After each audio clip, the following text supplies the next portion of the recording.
why the US wants to separate Xinjiang from the rest of China? Because Xinjiang's location is way too important geopolitically. So here, China can bring something to the entire Eurasia that some US politicians scare the most: peace. Let me explain why. First, Xinjiang Uyghur Autonomous Region, located in northwest of China, connects China with Central Asia. Xinjiang shares borders with 8 countries: Mongolia, Russia, Kazakhstan, Kyrgyzstan, Tajikistan, Afghanistan, Pakistan, and India. Xinjiang wasn't just a key hub in the Asian Silk Road, it's also a key gate for the current Belt and Road Initiative to expand westwards. It will connect East Asia, Central Asia, West Asia, and Europe. This is the region that the US government and several Western countries have been spending billions of dollars in the past decades to sponsor terrorism, wars, and instabilities. The textbook divide and conquer strategy. Because Eurasia is too big. If they unite, they will be too strong. And that is threatening for the US to maintain its exceptional position in the world. In other words, hegemony over the world. However, China's Belt and Road Initiative are bringing infrastructure and economic development to this region. China-Europe railways go through here. Billions of dollars of trades taking place at the ports in Xinjiang. And this economic development will raise the living standards of people living in this region. And when people are much better off, there will be no reason to participate in wars and terrorism. So the US came out with a plan.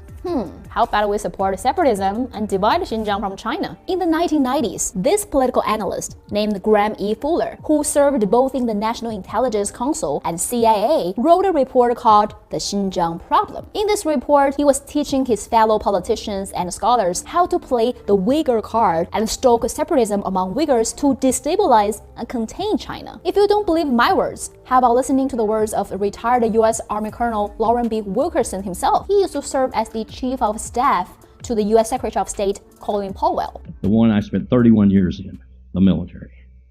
Here is what it has decided for Afghanistan. And I bet you don't know this either. We're in Afghanistan as we were in Germany post-World War II. That is, for at least a half a century. It has nothing to do with Kabul and state building, nothing to do with fighting the Taliban or proving that we can reconcile with the Taliban, and nothing to do with fighting any terrorist group. Because it is the only hard power the United States has that sits proximate to the Central Base Road Initiative of China that runs across Central Asia. If we had to impact that with military power, we are in position to do so in Afghanistan. Second reason we're there is because we're cheek and jowl with the potentially most unstable nuclear stockpile on the face of the earth in Pakistan.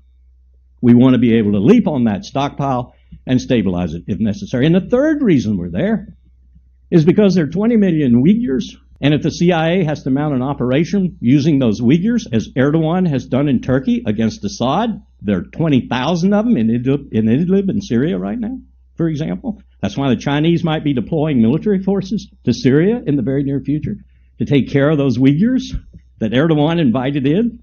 Well, the CIA would want to destabilize China, and that would be the best way to do it, to foment unrest and to join with those Uyghurs in pushing the Han Chinese and Beijing from internal places rather than external. Unfortunately for the US, their plan to separate China is failing. All 56 ethnic groups in China will love and support each other, will unite and hold on to each other like pomegranate seeds. And we will unite with the rest of the world to build a community with a shared future for all mankind.